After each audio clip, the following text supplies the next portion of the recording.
Celebramos hoy la fiesta de Santiago Apóstol, que como cae domingo, y al ser solemnidad, sustituye al domingo 17 del tiempo ordinario.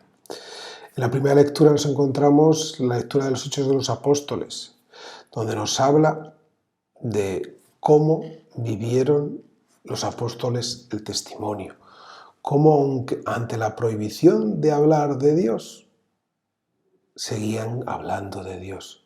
Y contestan, hay que obedecer a Dios antes que a los hombres. El Dios de nuestros padres resucitó a Jesús. ¿Nos creemos hoy en día los cristianos que Dios resucitó a Jesús? Y eso les lleva, en primer lugar, a Santiago a dar testimonio hasta con su vida. Y esos apóstoles que salen al mundo nos llevan al Salmo. Oh Dios, que te alaben los pueblos, que todos los pueblos te alaben. Ese ser apóstoles en el mundo, ese llevar la nueva buena de Dios a todo el mundo.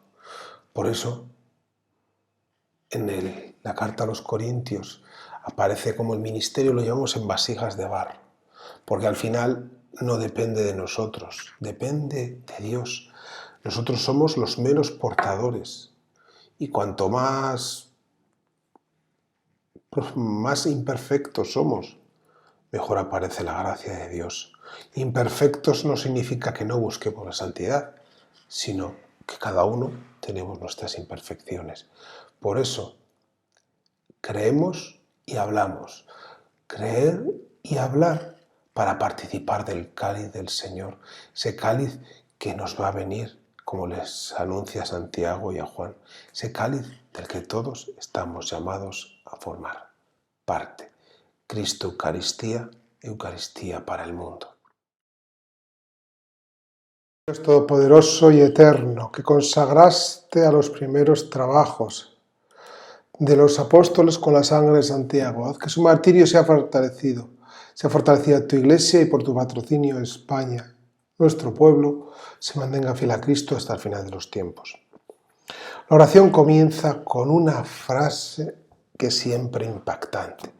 Dios Padre Todopoderoso y Eterno, que a la vez nos muestra desde dónde nace la actividad cristiana, desde la consagración que nos viene de Dios. Esa consagración que hace del lugar de nacimiento de la actividad de todos los cristianos. En este caso hace un paralelismo entre la sangre estregada por Cristo y la sangre derramada por Santiago como primer apóstol que vivió el martirio. El martirio en griego es testimonio, es aquello que nos muestra el ejemplo de vida, lo que estamos llamados. Nos da la posibilidad que bajo su amparo podamos seguir manteniendo la fidelidad a Cristo. No una fidelidad cualquiera, sino la fidelidad hasta el final.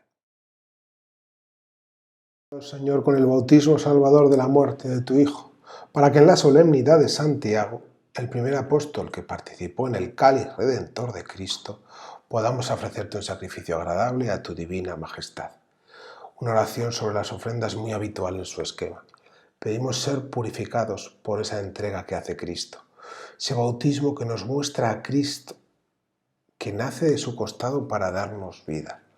En este momento, antes del prefacio, se nos vuelve a recordar el cáliz y el costado donde nace nuestro ser cristiano, redimidos por el sacrificio de Cristo, que nos lleva a tratar de ofrecer ese sacrificio agradable a Dios.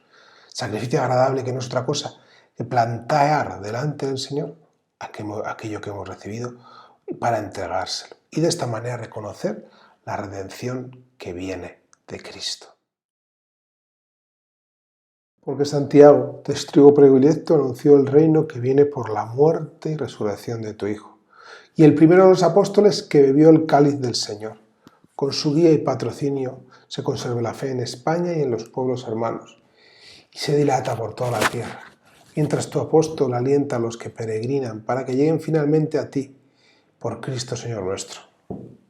Este prefacio nos recuerda constantemente que Santiago es uno de esos tres discípulos de Cristo que va a todos los lugares con él. A la resurrección de la niña, al huerto de los olivos, al Tabor. Santiago es uno de esos tres que Dios lleva por testigos. Como testigo de la resurrección, Santiago anuncia el reino que viene por el misterio pascual. Es por eso por lo que recibe cárcel. Ya en los primeros momentos de la Iglesia recibe cárcel y martirio. Este testigo de los primeros momentos es también aquel que da primero su vida. Es aquel que comparte primeramente el misterio pascual con Cristo en su propia vida. Aparece como guía y patrocinio en la fe en todos los pueblos de habla hispana, porque al final, como la figura de Santiago, siempre va a ir ligada en esta tierra a la Virgen del Pilar. Ambos dos pilares fundamentales de esa primera evangelización de España, como el ardor misionero de otros territorios de habla hispana.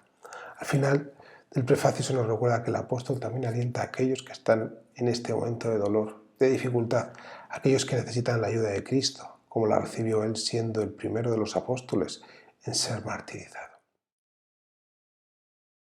Señor, por los dones santos que hemos recibido en la solemnidad de Santiago, apóstol y patrono de España, te pedimos que sigas protegiéndonos siempre con su poderosa intercesión.